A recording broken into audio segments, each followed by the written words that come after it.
pessoal, bom dia, boa tarde, boa noite. Aqui quem está falando é a professora Alessandra Matos, segunda série, Matemática 1 do Leonardo da Vinci. Vem comigo? O que nós vamos trabalhar nessa aulinha que eu separei aqui para vocês? Nós vimos em sala função do primeiro grau, certo? Aí relembramos o que era o zero da função, os coeficientes, onde interceptava na representação gráfica aquela retinha da minha função do primeiro grau no eixo das ordenadas, no eixo das abscissas. Belezinha? O que eu fiz? Separei alguns exercícios. Vamos só retomar rapidamente, fazer uma tempestadezinha de ideias aqui. Quando nós estávamos estudando a função do primeiro grau, a gente sabe, deixa eu pegar o pincel, que a função do primeiro grau, professora, ela é representada desta maneira. F de x, que é igual a ax mais b. Beleza. O que seriam o A e o B? Os coeficientes. Então, os meus coeficientes A e B. O meu coeficiente angular, meu coeficiente linear. Aí, revisamos mais. Quando a gente faz a representação gráfica da minha função do primeiro grau, professor, a gente sabe que é uma reta. Seja ela crescente, seja ela decrescente. Não importa. Beleza? Essa função representada no gráfico, ela intercepta, por exemplo, essa reta, ela intercepta em dois pontos. Ponto que é no eixo das abscissas, um par ordenado, né? E um par ordenado no eixo das ordenadas. O que a gente concluiu e demonstrou na aula passada?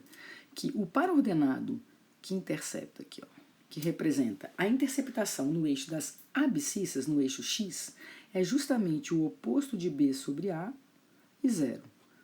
E o par ordenado que intercepta o eixo das ordenadas, a gente sabe que é 0 e b. Beleza? Lembrando que o a e o b são justamente quem? Os coeficientes da minha função do primeiro grau. Beleza. Professora, você também falou sobre o zero da função. Aí eu demonstrei para vocês o que seria o zero da função. Quando a minha função é zero, qual era o valor de x? Por isso que vocês chegaram neste par ordenado aqui. Verdade, professor. Então, o par ordenado, onde a minha reta intercepta justamente o eixo das abscissas, eu chamo de zero da função. Ok? Isso nós vimos na aula passada, relembrando. Tranquilinho? Não falei, né, não relembrei, porque a gente não fez exercício ainda, a respeito do estudo do sinal. Mas a gente sabe também que a gente pode fazer o estudo do sinal da minha função. Como assim, professora? Onde a minha função é positiva, onde a minha função é negativa. Isso relacionado sempre a quê, gente? Ao zero da função. Belezinha? E aí vieram as situações problema. Então eu mostro algumas situações problema que você interpretando, você se depara justamente, na verdade, com uma função do primeiro grau. Ok? O que a UNB, por exemplo, gosta de fazer? Muitas vezes ela te dá, ela te apresenta a função do primeiro grau, então ela te apresenta algo do tipo assim, ó, f de x é igual a 1080 mais 0,02x. Te deu uma função. E essa função, na verdade, ela está representando uma situaçãozinha problema que ele falou, como essa aqui, que a gente vai relembrar da nossa atividade diagnóstica. Vem comigo. Uma empresa de parafusos, ela paga aos funcionários da produção R$ 1.080 fixo. E ela, além disso, paga 2% sobre o total de parafusos produzidos por mês. O que eu estou te dizendo? Olha só, o funcionário dessa empresa, ele já recebe 1.080, ainda que nesse mês ele não tenha produzido nenhum parafuso. Só que, além desses 1.080, a empresa paga mais 2% pela quantidade de parafusos que foi produzida. Beleza? Ele vira para você na letra A e fala bem assim, ó. O salário de um funcionário que produziu 8.000 parafusos. Professor, então você vai colocar justamente aqui quanto? 8.000. Para descobrir quanto que ele ganhou nesse mês. Vamos simplificar, ó. Dividir em cima e embaixo por 100. Então eu vou ter 1.080 mais 160. Prof, então eu vou ter 2.140. Então significa que se aquele funcionário produzir 8.000 parafusos nesse mês, o salário dele no final do mês vai ser de quanto? 2.140. Aí isso aqui vocês fizeram numa boa, a letra A na diagnóstica. Aí eu me achei estranho na correção da letra B, porque muitas pessoas deixaram em branco. Aí eu não entendi, eu pensei assim, de repente a pessoa não entendeu o que significava, né, a lei de formação. Galera, na minha função do meu primeiro grau, ó, isso aqui é a minha lei de formação, certo? Então, essa situação, problema que eu criei, você acabou de resolver na letra A. Ah, professor, então se eu fosse chamar, por exemplo, S de salário, depende de X, onde X, eu estou te dizendo justamente que vai ser a quantidade de parafusos produzidas, tá? Vou botar assim, a quantidade de parafusos. Então, se X representa a quantidade de parafusos, generalizando e escrevendo a minha função, eu sei que vai ser dada por 1080 mais 2%, posso botar assim, ó, 0,02, né, 2%, de quem, gente? Do número de parafusos que ele produzir. Está aqui a lei de formação, que representa esta situação, problema, que eu criei para vocês na atividade diagnóstica. Belezinha? Então vamos seguir. Olha só, na diagnóstica nós também fizemos exercícios que envolviam o quê? A retirada da função a partir da sua representação gráfica. Ah, verdade, professor, a gente fez exercício sobre isso mesmo. Então, olha só, você tem duas funções representadas nesse gráfico. Você tem, vou pintar de vermelho aqui, tá, gente? Ó, de vermelho, você tem a função G, e de azul, só para a gente deixar bem organizadinho, a função F, ok? Eu viro para você e falo assim, gostaria que você escrevesse a lei de formação da função F, da minha função azulzinha ali. Aí você vai falar, ué, professor, eu tenho que pegar então pares ordenados que fazem parte desta função, que fazem parte daquela retinha azul. Então vamos lá, ó. Eu tenho esse par ordenado aqui, que você concorda que é 2,5 o tempo e 180 a distância. Esse é um par ordenado. Eu tenho outro par ordenado que faz parte também dessa reta azulzinha. O x aqui, professora, é 0,5 e o y é 0. Eu não subo nem desço. Beleza? Então eu já tenho dois pares ordenados. Aí eu te pergunto, eu posso simplesmente lembrar disso aqui, ó, f de x é igual a x mais b. Beleza? E numa boa. Como assim? Quando x é 2,5, qual é o valor de y? 180. Quando x é 0,5, qual é o valor de y? 0. Só que você também já revisou comigo que o ponto onde intercepta o eixo x, o eixo das abscissas, é justamente, professora, menos b sobre a. Você já sabe disso. Tudo bem? Até aí numa boa? Ah, professora, se eu já sei disso, então, eu já sei que a partir desse par ordenado aqui, vou botar aqui, ó, 0,5 e 0, eu posso dizer, então, que menos b sobre a... Galera, todo mundo concorda que 0,5 é 1 meio, né? Ah, professor, então calma aí. Cruz credo, eu posso dizer, então, que menos b é igual... Menos 2b é igual a a. Posso falar isso, então? Que a é o valor menos 2b. Beleza, professora. Com outro par ordenado, eu posso pensar assim agora, ó, com esse par ordenado. Quando o meu y é 180, o meu x, galerinha, vale 2,5. Tudo bem? Mais o valor de b. Só que você acabou de falar para mim que a é a mesma coisa que menos 2 vezes o valor de b. Então, calma aí, prof. Então, 180 é igual. No lugar do a, então, eu posso botar menos 2 vezes o valor de b. Vezes 2,5 mais b. Perfeito. O dobro de 2,5, 5. Menos 5b mais 1b, você sabe que vai dar menos 4b. Galerinha, quando você pega 180 e divide por menos 4, você sabe que vai dar justamente quanto? Menos 45. Então, calma aí, prof. Se o meu b vale menos 45, o meu a tem que ser menos 2 vezes o valor desse b. Então, o meu a, professora, vai ser justamente quanto? O dobro de 45, que é quanto, galerinha? 90. O que você acabou de construir? A lei de formação da minha função f de x, que está representada pela reta no gráfico aí, em azul. Ax mais b. Esta é a tua lei de formação f de x. Tranquilos? Numa boa? Eu vou fazer o mesmo processo agora com a reta vermelha, que está representada nesse gráfico pela função g de x. Ah, professor, então calma aí, ó. Nessa função g de x, eu já estou percebendo aqui, ó, que eu tenho para ordenado 0, 0. E, prof, pelo que a gente acabou de revisar, a gente sabe que onde intercepta o eixo das ordenadas é justamente para ordenado 0 e b. Então, eu já sei, professora, que a minha g de x, ela já é algo do tipo assim, ó, ax mais 0, que é o valor de b. Ou seja, é simplesmente o meu ax. Concordam? Então, eu preciso descobrir quem? O valor de a. Mas para isso, professor, eu tenho que fazer o quê? Eu tenho que pegar mais um par ordenado, que pertença ao gráfico, né, desta função g que está em vermelho. Todo mundo está visualizando, ó, que eu tenho esse par ordenado aqui. Ó. Esse par ordenado em preto é justamente, ó, ando 0,5 em x e ando 30 em y. Eu vou apagar aqui, pessoal, só para ter espaço. Deixa eu apagar aqui, deixa limpinha, tá? Ó, eu tenho isso aqui, a minha g de x, para ficar bonitinho.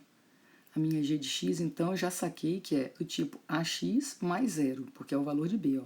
O ponto onde intercepta o eixo y. Beleza, professor, e eu tenho aquele outro par ordenado que você falou para mim aqui, ó. 0,5 e 30. Então, 0,5 e 30. Vou utilizar esse par ordenado para achar justamente o valor de quem, gente? De a. Quando x é 0,5, qual é o valor de y? 30. Então, vem comigo. 30 é igual a vezes 0,5. Todo mundo sabe que 0,5 é a mesma coisa que 1 meio. Então, vou passar para lá multiplicando. Qual é o valor de a? 60. Ah, professor, então calma aí. Então, a minha g de x é simplesmente 60x. Ok? Essa é a minha g de x e a minha f de x tinha ficado como? Vamos lembrar?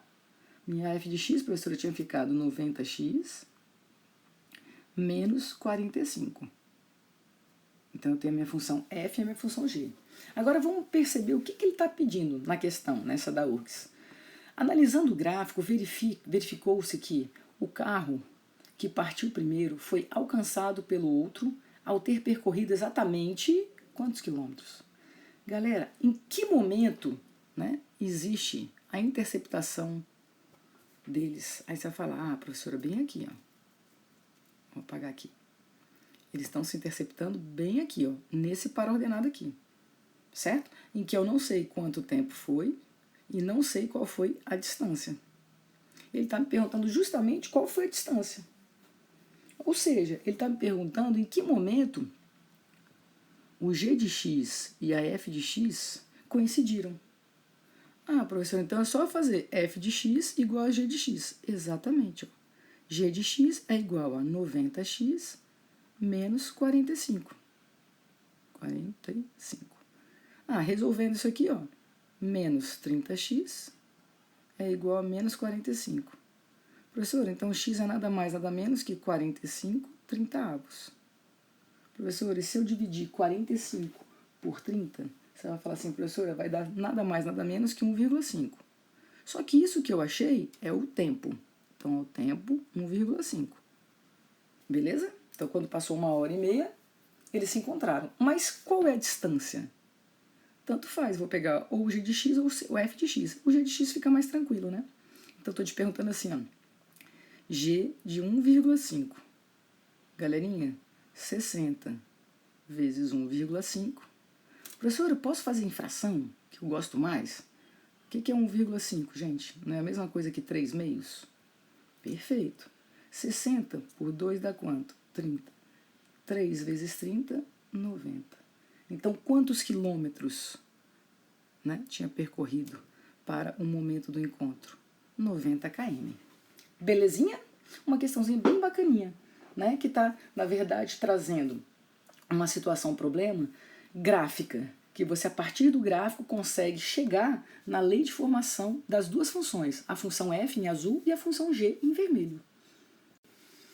Vamos fazer agora alguns exercícios da UNB. Vem comigo, vem comigo, vem comigo. Olha só, a UNB também adora colocar a situaçãozinha problema. Cada bilhete vendido em um parque de diversões dá direito à utilização de apenas um brinquedo uma única vez. Então você vai aqui no Nicolândia, você compra, né, justamente os bilhetes para os brinquedos, e aí você vai escolhendo qual brinquedo você quer. Só que existem 3 opções de pagamento. A primeira opção, vamos chamar assim, ó, a primeira opção, vou botar aqui para ficar bonitinho.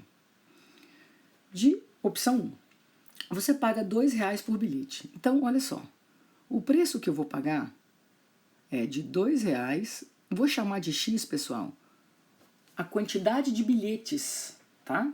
Que eu vou ter ali, a quantidade de brinquedos que eu vou participar. Beleza. A opção 2, ele fala o seguinte, você já vai pagar um valor fixo, vamos botar assim, P2. Eu vou pagar um valor fixo de R$10, mais 40 centavos por bilhete.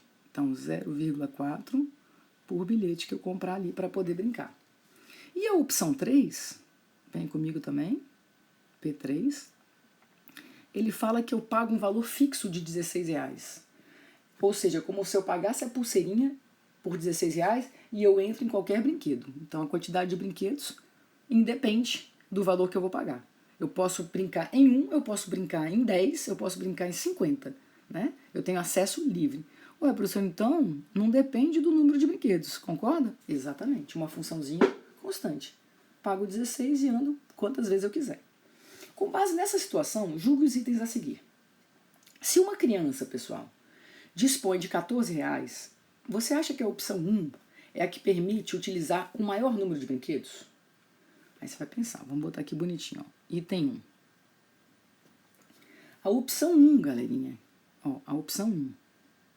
Se eu tenho R$14, ó, se eu tenho R$14, o dinheiro para pagar, R$14, quantos brinquedos, né, com R$14 eu consigo? Quantos bilhetes? Aí você fala, ué, professora, 7. Beleza? Com R$14, a minha opção 2, eu iria fazer assim, ó, R$14 é igual a 10 mais 0,4x. Professora, 14 menos 10, 4.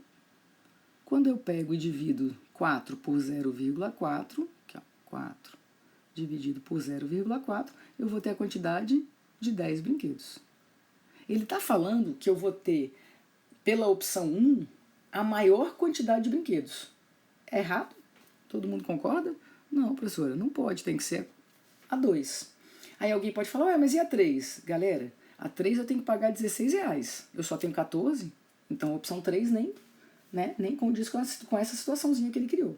Então, o primeiro item, errado. Belezinha? Vem comigo. Segundo item. Se x representa o número de vezes que uma pessoa utiliza os brinquedos do parque, a função f, que descreve a despesa diária efetuada em reais, ao se utilizar a opção 3, é f de x igual a 16x?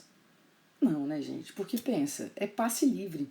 Se ele escrever 16 vezes x, ele andou em um brinquedo, vai pagar 16.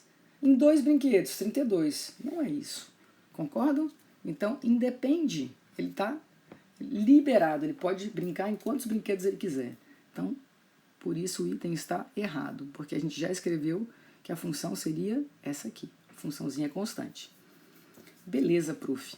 E o terceiro e último item dessa questão do NB, é possível a um usuário utilizar determinado número de brinquedos em um único dia, de modo que a sua despesa total seja a mesma, independentemente da opção escolhida, gente.